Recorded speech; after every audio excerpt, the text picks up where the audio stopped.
Bukti nyaman dengan Fuji, Gala Sky nangis ditinggal ke toilet, langsung diam saat dipeluk adik Bibi. Sejak kepergian Vanessa Angel dan Bibi Ardiansyah, Fuji menjadi sosok ibu bagi Gala Sky Ardiansyah. Kedekatan Gala Sky dengan Fuji rupanya tak perlu diragukan lagi. Baru-baru ini, sebuah video memperlihatkan betapa nyamannya Gala Sky saat berada di sisi adik Bibi Ardiansyah. Putra semata wayang Vanessa dan Bibi pun terlihat tak tenang hingga menangis kencang saat jauh dari Fuji.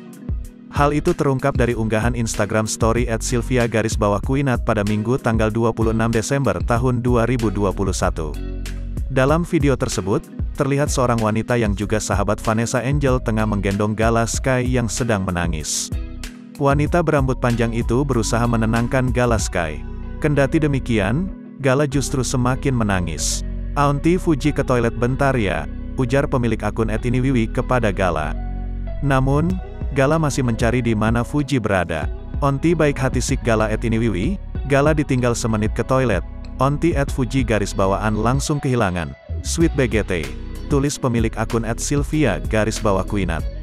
Beberapa saat kemudian, Fuji keluar dari toilet. Dia langsung menghampiri keponakannya. Fuji memeluk dan menggendong Gala Sky. Tak disangka, Gala yang tadinya menangis kencang berubah menjadi diam. Putra Vanessa dan Bibi seolah menunjukkan rasa nyamannya berada di pelukan Fuji.